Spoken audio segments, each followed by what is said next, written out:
Did this event fix Warhammer The Old World?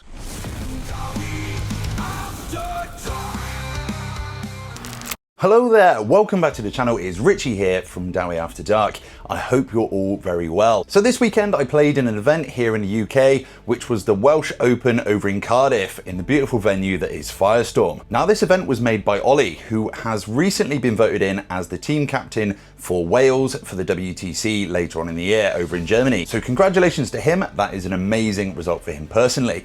Now this event has, for me, kind of opened my eyes to new ways to be able to play Warhammer The Old World, and for me has personally fixed some of the issues that I think a lot of people have with this edition, where potentially you have certain armies that are absolutely dominating the field, so those armies at home that you just can't beat, or if you're in tournaments there's always the same armies at the top and they are absolutely smashing face. Because the way that you play Old World at the moment is basically it's just on kill points. You just kill the opponents, and that is pretty much as far as the game goes, which means that dragons, Death Stars, and invasion armies are doing absolutely amazing. Now, the Welsh Open has flipped that upon its head, and it added objective missions. Now, for me, that is a massive fix that I think the game potentially needs. I really like playing Warhammer The Old World in both ways. I've been to absolutely loads of events where it's just kill points, and I do really enjoy that. But I do know that there's a lot of you at home that are starting to feel that the editions may be getting a bit stale, or there's certain armies that are absolutely dominating and there's no way to beat them. Now, if you add in objectives into the mix, then you can beat those absolutely problem armies. Gun lines are going to have to move forward to be able to get the objectives. Most monsters aren't going to be able to hold objectives in this pack as well, so that really freed up the use of infantry and bigger cavalry blocks as well. And also it's a lot more difficult for the evasion armies. This was my first outing with my Gyrocopter spam list. Now normally if we're just playing kill points, I'd be able to just stay out of charge range, stay out of arc, stay out of all of the spell ranges and just shoot away. But in this tournament I had to go in and grab objectives, which created this new dynamic on how to play them. And I really enjoyed that, because going into this there were a few people that said the Gyrocopter list would feel really oppressive for opponents, and it did quite well in all of my practice games as well. I will be posting my list down below, as I feel that this is quite a good version of the list and it did really well for me in this event. But with there being objectives in the game, it made me have to engage with my opponents. I had to come into their ranges to be able to grab objectives, to be able to kill their general, because in game 3 you have to destroy their general, which then meant I had to protect mine and also go out of my way into all of his ranges to be able to destroy their general, to be able to get a 6-point swing, which really opened up a new dynamic way how to play the game, and I really enjoyed this. So I think going forward, if we could have a lot more objective-based missions in the game, hopefully in this fabled pack that Games Workshop are bringing out, there is going to be objectives.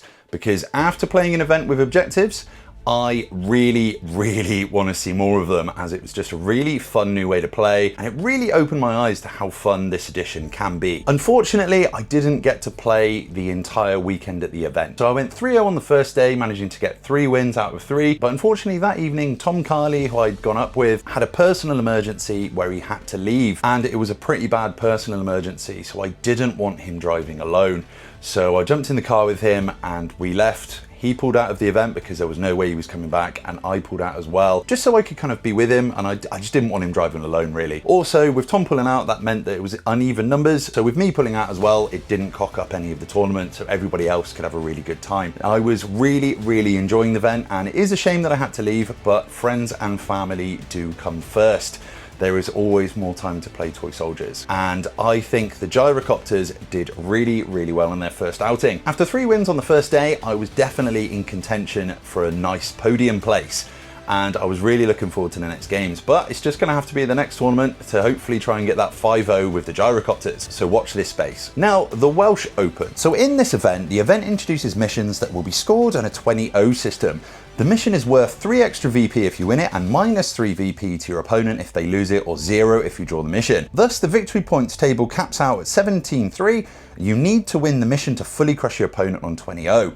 Now, if you look at the victory point differentials, that means that you cannot really win the event if you do not go for those missions, and you really need to stop your opponent from getting those missions as well, because there is a 6-point swing. So that can really swing the game into your favor or out of your favor if you lose those missions. And I really enjoyed this. Having such a big swing on the mission meant that everyone's trying to play for that mission. I did look at some of the lists earlier on, and it did look like people weren't playing into them so much, but when it was on the tabletop, everyone was really playing for those missions. And it was really interesting to see. I really enjoyed them. And I'll definitely be implementing these in my games at home, because I think Ollie has done a great job with setting up this tournament, and it's just a really fun way to play. So I definitely suggest everybody trying these missions and trying this pack and just having fun with it. Definitely a good way to play the game. So the 5 missions, the first one we had Hold Ground. So this one is just in the normal deployment, 12 inches apart, but it does have an objective in the middle of the board. You can deploy 12 inches in and mark the center point of the board with an objective marker. From rounds 3 to 6, at the end of the rounds, the player who controls the unit with the largest unit strength within 6 inches of the objective marker wins the point. At the end of the game, the player with the most objective points wins the mission. So that was a really interesting one, because I was running the evasive gyrocopter list, which then meant that I had to go in and hold an objective, which means that the evasion list or the gunline list would have to move forward.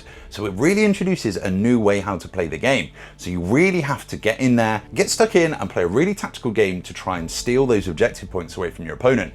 Because if you just sit back and try and blast, unfortunately that 6-point swing probably means that you're going to lose the game. In game 2, this one is Loot and Pillage. You can deploy 12 inches away from the long table edge, but you cannot deploy within 6 inches of the short table edges. You place loot tokens in the center point and 2 others which are 24 inches away from each other. At the beginning of turn 2, a unit with a unit strength 10 up can pick up the loot token. It is in contact with them at the start of the subphase. A unit can only carry 1 token. The treasure is heavy.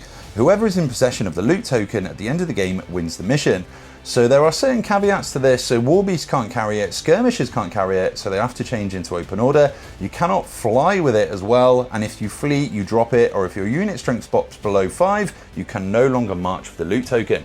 So this was a really interesting one. So I kind of just realized that I wasn't going to be able to pick up the loot tokens with my gyrocopters, because they would just drop down to 1-inch movement, which means that I just never was really going to pick them up. So that was why I had the Rangers running up to come and nab them. And I think that makes a really interesting way to play, because if you're running a Death Star, you can only really grab 1 of these.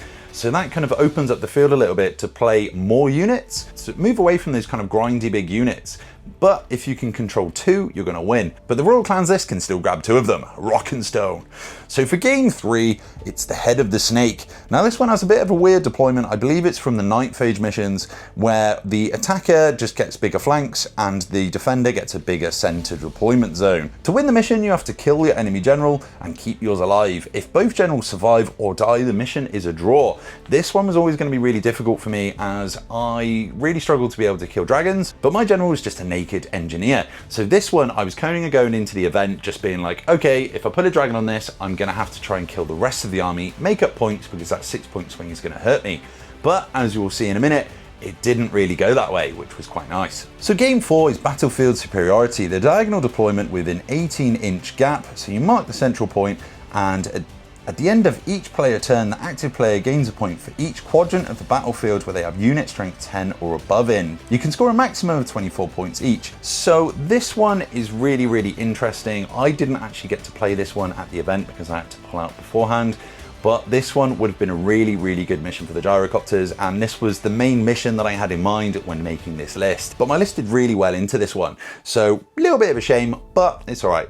This one is a really fun one to try and play at home, because you're just trying to outmaneuver your opponent and try and get into their deployment, keep your units back, and it really creates a kind of like dynamic way how to play the game. Game 5, Break the Line. So this is the final game of the event. Like I said before, I didn't get to play this one, but you can deploy up to 15 inches away from the long table edge. Player with the most unit strength 10 up units in the opponent's deployment zone at the end of the game wins. So if you're running a gun line, it's going to be very hard for you to win this.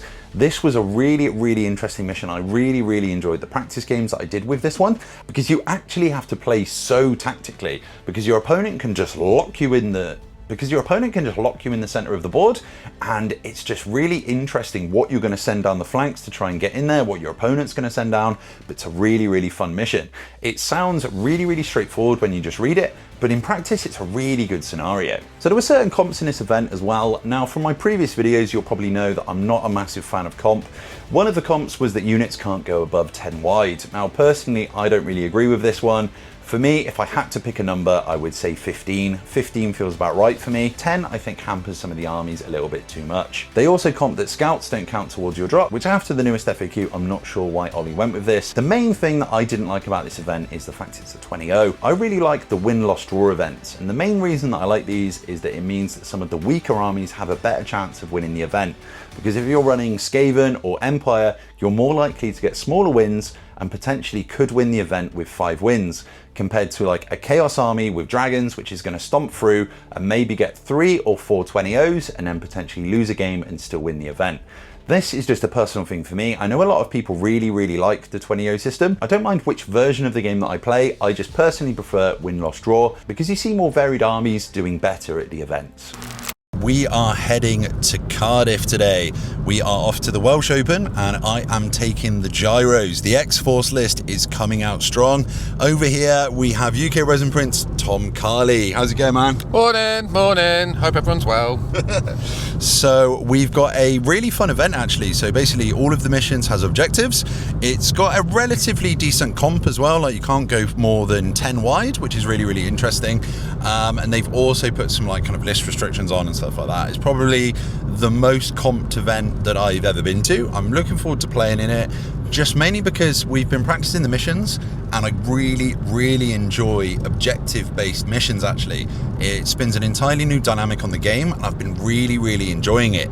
It's just been like really fun. It's been great, isn't it? Oh yeah, I mean, like I was in a bit of a muddied place with the game around Christmas and this event is responsible for bringing my happiness back. Loot is one of the most fun times I've had playing the game since it came out. Great.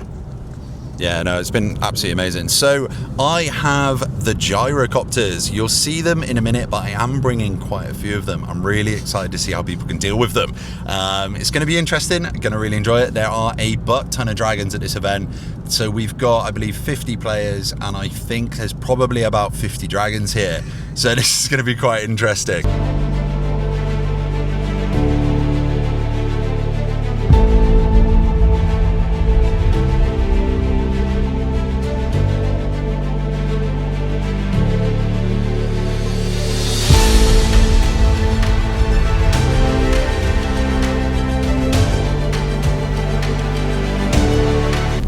For the first game of the weekend, I was playing into Matty, Locklust, Orcs and Goblin army. Now this one had some really big blocks and a wyvern and some pretty big gribblies. So he was definitely playing into standing on the objectives and hopefully people won't be able to push them off them. Now this one was going to be quite a hard one for me to be able to win the objective. We both went into this mission knowing that he was going to struggle to get many points out of me, but probably thinking that he was going to grab the objective. And that is exactly the way that the game went. Now let's have a look at his list. So in his characters, he has a black orc warboss with full plate, general on wyvern with great weapon, trollhide trousers, potion of toughness, talisman of protection. Then he has a night goblin big boss with shield, light armor, giant cave squig. Then he has a night goblin obnob, level 4 wizard, war magic, an orc warboss with hand weapon, shield, battle standard bearer with the war banner, heavy armor, trollhide trousers, an orc warboss with hand weapon, shield, heavy armor on a warboar, tusks, Detopius chopper, and trollhide trousers. In his core, he's got black orc mob. He has 5 with great weapon, 3 with shield, 9 with additional hand weapons. Then he has a boss with a great weapon, a standard bearer with the big raggedy flag, and then a musician with a great weapon. Then he has a unit of 20 night goblins with 2 fanatics in there. I was surprised he didn't take more. Then he has an orc boar mob in special. So he has 6 boar boys with a boss and a standard bearer and the banner of butchery. So that's pretty tasty. In the rare, he's then got a giant, which I think was just to stand near objectives, and then a mangler squig, and then another mangler squig. I think these were just kind of in the list to be able to push back from objectives, and there were some skirmish heroes in there, so that was a really interesting game. Now, let's jump into the game and see how we got on.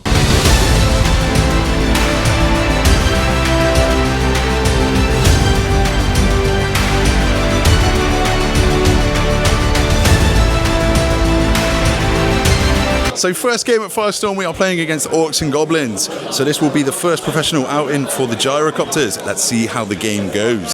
So the first battle of the event, we are against the Greenskins. So we're playing against this lovely, basically red base kind of army. It does look absolutely stunning. We are going to be trying to shoot them off the board, and he's going to be running up the middle to try and claim the center objective. In this mission, there is a loot right in the center. You need to hold it from turn 3 onwards. So I am going to be throwing my Gyrocopters forward and trying to do as much damage as possible. Can the Greenskins survive? So at the end of turn 1, I have scooted some Gyrocopters over here. I've managed to kill one of the Goblin heroes. This little mangler over here has mooched up forward. He has got a vortex over here. He has smashed his wyvern up towards me. I have bugged out from this central position. He has moved up around here to try and minimize shots, and the mangler and the giant are now guarding this flank. I am all over here. I've managed to delete the unit of ball boys, which is one of the scoring units, but a hero who was in skirmish formation jumped out and managed to catch one of my units after I ran and fled. Unfortunately, he didn't get far enough, so he managed to kill them. But let's see how the next turn goes. Them to be 4 plus 6, 7, 8, 9 inches.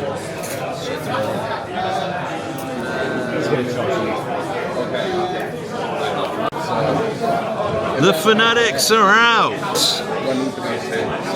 So at the end of turn 2, there is a slight kerfuffle going on over the centre.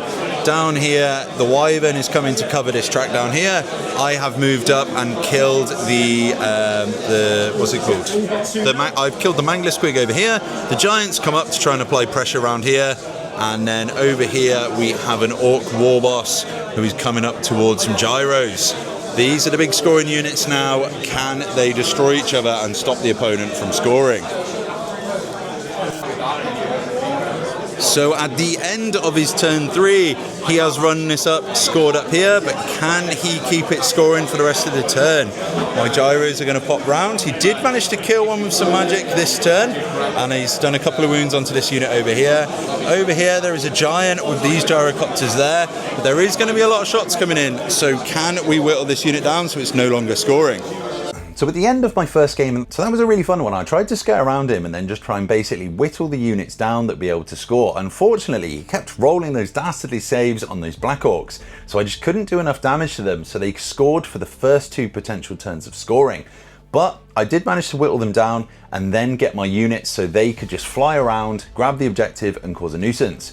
But the damage had been done by then, so I couldn't get a full victory. So I only managed to win a 17-3 and I couldn't get the full victory. It was a really fun game and I had a really good time. I know initially he come into this game thinking he wasn't going to do very well into the gyros, but the objectives meant that I had to engage a lot more and he could definitely kill some more stuff. I think it was actually a really close game and I had a really good time.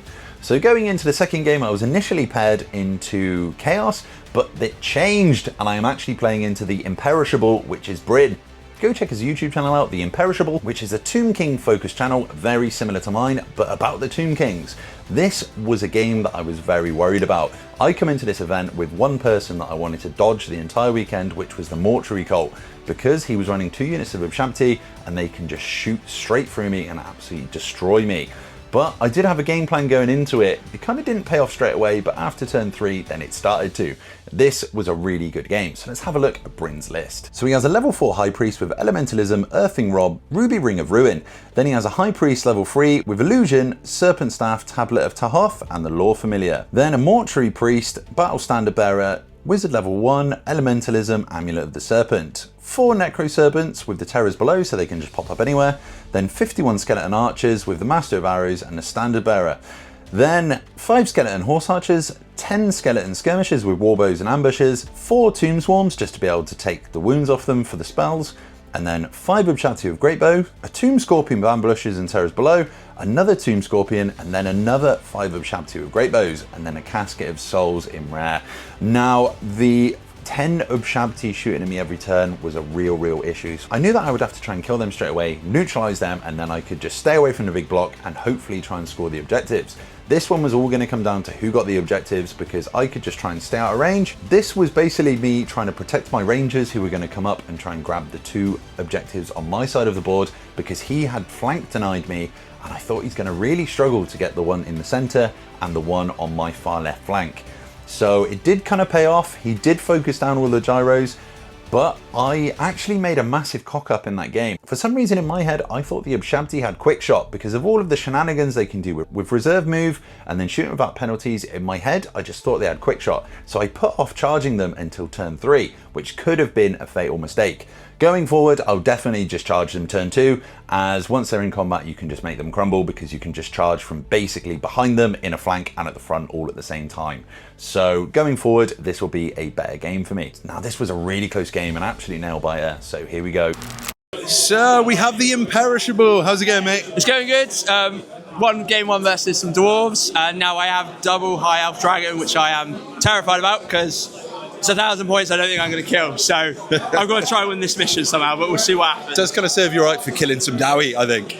Yeah, it was great for me. It was great. I killed like loads with some snakes on the ground. Rangers, nothing. It's going in the book, 100%. Good luck, bro. I like being in the book. So it turns out the pairings were actually wrong, and I'm playing this bell end. So it should be fun. So I'm going into the mortuary cult. So can I kill his units before he zaps me off the board? Let's have a look. So in the deployment, I have decided to hide my general, which is my engineer, over on this far side. Then I've scouted some rangers here. My gyro blob has moved out of here to try and get a few shots off from those Ushabti. I've then also scouted a unit of rangers up by the building by this objective, so I can try and nab that later. I then have my organ gun, my gun Thane, and another organ gun at the back, and then a couple of gyros this side. I am then lined up against all of this skelly nonsense over here. The real danger to me is going to be the Ushabti. So if I can deal with the Ushabti fast, then that could be a hard game for him to pull back from. If I don't, then he could be plinking me off every turn. It's going to be a fun one. Can we hold the objectives, or are we going to get destroyed? Like that. Oh, you want me to talk to you about what I'm doing? I don't like this. Go away. Don't get close to them. They're not painted well. So at the end of that turn, that was pretty bloody. I managed to do loads of wounds to the Ushabti, but he managed to heal them all back with multiple arises. I then unfortunately lost 4 gyrocopters, so it was a pretty bad trade. Let's see if I can do some stuff this turn. I am relatively a lot closer, so I can do a lot of damage now. So let's see if we can do it. So it has all gone wrong for the plucky dwarves. I am now trying to scrap for points, stopping the Ushabti for shooting me. He has managed to kill quite a few gyrocopters now, actually. Basically, I've just not been able to do as much damage as I needed to. The Ushabti have just been a bit of a nightmare. So that's been really interesting. He's managed to smash through me. I'm going to try and grab some objectives next turn. He has an objective over here, but is he going to be able to keep hold of it? We'll have to wait and see. Now, they're quite strong. It's going well, mainly for the Tomb Kings, but no, it's a good fun game. It's a good fun game. Can the Dowie pull back?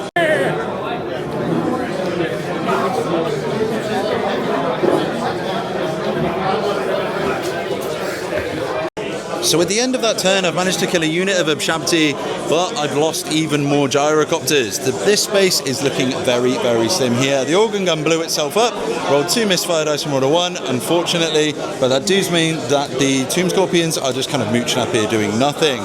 Over here, I have picked up 2 of these objective markers. So he's got 2 turns to be able to do 6 damage to those units to be able to deal with them. 7 actually. He needs to get them down below 5, so that would be interesting. Can he do it? I don't know. But that would be a 6-point swing and potentially a win for the dwarves if he can. Right, so let's have a look how it goes. So after that absolutely nail-biter of a game, which I genuinely thought the dwarves were going to lose, as he managed to smash a lot of my copters down. After the kill points, what score was it? It was a 12-8 because I've killed 500 more points than you because you had a gyrocopter on 1 wound and a organ gun on 1 wound. I know, so he managed to do a lot of points. Because in this tournament, if you manage to get a unit down to, just half the wounds remaining, so that counts for single models as well, you do get half points. Yeah. So that really made a difference. But with the 6-point swing from the actual mission, I managed to just pip him 11-9, so that is a win for the Dowie. So that was kind of rescued from their claws of defeat, really. It's a very sad day for the two games, but it was a great game. Turn 1 was terrifying when there were 19 gyrocopters in front of me and my Ushabti survived. So big up the Ushabti. No, yeah, they're so scary. Like it was an absolutely amazing game. Cheers, bro. Thank you very much. That ended up being a really, really close one where Bryn actually managed to win on battle points, but because I got the 6-point win, I ended up winning a 12-8. That was such a close game and a really fun one. Bryn is an amazing player and he's really, really good with the Tomb Kings. So please, if you like the Tomb Kings, go check his channel out. Now, into the next game, I am playing into Beastmen. I was slightly worried about this one because it is cut the head off the snake. So he's gonna have to kill my general and I'm gonna have to kill his. Luckily for me, his general is just a Bray Shaman, which is gonna be put in a unit of skirmishers. Normally playing into Beastmen with the Gyrocopter spam list, it's gonna be a case of I'm never gonna get into range of the Viletide. I'm always gonna stay out of range, peppering them, whittling them down, and basically almost non-engaging them. But because I had to kill the general and try to keep mine alive, I had to engage, I had to get close, I had to try and make him kill my gyrocopters so he wasn't putting everything over into my general. And I feel that this plan really, really worked out in the game. It's because I can put such a threat projection out into the middle of the board, he had to turn around, go for them, turn around, go over there, which then left my general to run away. So in Jake's list, he has a Great Bray Shaman with level 4 with Hagtree Fetish and Elementalism. Then a Great Bray Shaman who is the general with the Lore Familiar, Ruby Ring of Ruin and Dark Magic. Then in core 2 Tuskgore Chariots, a Razor Gore, 9 Gore, another 9 Gore. Then in special 2 lots of 4 Dragon Ogres with great weapons. These were probably there to hold objectives. And then a Razor Gore Chariot, another Razor Gore Chariot, and then a Dragon Shagoff in rare with Talisman of Protection, Slug Skin and great weapon. This was a really, really good list for this event, and also Jake is a really good player. I had such a blast playing him, and we maybe drunk a couple too many beers while playing the game, and it kind of just evolved into us just having a really good time, which is what you want from an event. The final game of the first day, I am playing into Jake with his Beastmen. This should be a fun game. So in this one, the objective is to kill the opponent's general. His are Slug Skin, so I don't think I'm going to be able to get his, but he should easily be able to kill mine, unfortunately. So I'm going to have to do lots of wounds. Let's see how we get on. So in the third game, I have deployed with my Scout Gyrocopters up here, this organ gun, which is actually an organ gun, does look like a cannon, but it's not a cannon. Got my Thunder Thane here. I've got my line of rangers at the back here to try and shoot out. Then I've got loads of gyrocopters. Then I've got my rangers here. Then I've got the organ gun in the woods. We like that setup. And then we've got some more over here. So here is my full setup. So basically he's going to be running across the board at me to try and kill my general, which is in this corner down here. So I'm running Little Angry Amy as my general. So he has got this big horde of beastmen coming at me. Can he break through the gyrocopters or can I just run around him? Let's have a look and see how we get on. So I did actually skip into my turn a little bit. So all I've done in this turn is moved up my gyrocopters. But in the last turn, I kind of zoomed up around the side of him. I brought this up and managed to kill a couple of chariots and some Razor Gore. He's pushed forwards and then I've just jumped over the top of him with the gyrocopters. So I am flying around, buzzing and trying to do as much damage as absolutely possible. He's trying to get me in charge lanes, but hopefully trying to stay out of them. He's going to be able to Viletide me next turn, but none of his magic actually went off last turn, so it was quite a lucky turn for the Dowie. So at the end of that turn, he's managed to Viletide off a couple of gyros over here, and there he has managed to kill some in combat. But in a skirmisher, you can just kind of charge wherever he wants. But I have managed to whittle down a lot of the Beastmen. So he's getting a bit closer. Can he kill my general, or can I kill his general going forward? There's still quite a lot of Beastmen, but there's also still a lot of gyrocopters left on the board. So I actually ended up missing quite a bit because we were basically having a good time and a couple of beers. So he's managed to get up here with the Dragon Ogres. He has also charged into my Gun Thane, which is there. My general has managed to go this side though. So the general is out of charge arc. I did manage to kill his general at the end of my turn, but his Viletide managed to kill an entire unit of 5 gyrocopters. So that was pretty horrendous. But now there is a lone wizard, so that guy is dead next turn. But he has also managed to get a charge down here into the organ gun. The line of the Rangers down here is still standing strong, and there is a Shag-Off standing in the middle of the board. I don't think I'm going to be able to deal with the Shag-Off. I mean, I definitely don't think I'm going to be able to deal with these Dragon Ogres, but it's looking like a win for the Dowie. How many points can he drag back? Unfortunately, I didn't manage to get a video with Jake because I had to run just after this. Tom had the call and we had to leave very quickly. Unfortunately, we didn't get to play in the second day, but like I said before, friends and family come first. So I hope that everybody had an amazing time there on the second day, and I will get to play you on the next one. So for me, when I say that I think that this has fixed Warhammer The Old World, I genuinely believe that. Putting objective-based missions in them spins the Old World upon its head. There is so much that you can do with objectives. I think anyone that's been doing them in their events so far is an absolute genius. It's such a fun way to play the game. You don't have to just rely on taking the strongest lists. When you can't just win by destroying your opponent and you have to get these objectives, it really means that you can make a lot more tactical decisions and have a lot more fun in the games. So Ollie did a great job with this event, and I hope that some of the other tournament organisers do this as well. I really enjoyed using the X-Force. I'm going to put my list down in the comments, so please feel free to have a look and comment and let me know what you think about the list. It was a really fun way to play them, and like I said, because of the objectives, I had to engage, which then opened up so much stuff that the opponents could interact with me. So I wasn't just sitting back out of arcs and out of range, I had to go in and grab those objectives, which was so fun, as you don't want your opponent to have a really bad game either. But going 3-0 on the first day does mean that the list has teeth, so hopefully we can get a win in with them very soon. Thank you all very much for watching. Hopefully you have fun playing some of these missions. I would just like to thank my channel sponsor, UK Resin Prints, who are on Etsy. Please head over there if you want any 3D printing done. There's a wide range of miniatures there and posts globally. There is also a discount code in the description for this video where you can get 15% off. So either say Dowie After Dark in the discount code, or just message him and tell him that Richie sent you and you'll be able to get that discount code. Thank you all so much for watching. I will catch you on the next one. Rock and stone. See you later. In the night of stone we march so bold, with our sharp and heart so cold.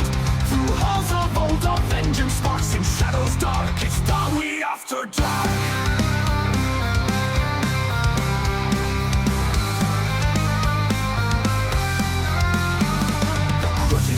For years untold and ledgers kept, where blood runs cold in caverns deep. The drums they roar will settle scores in Dowie lore.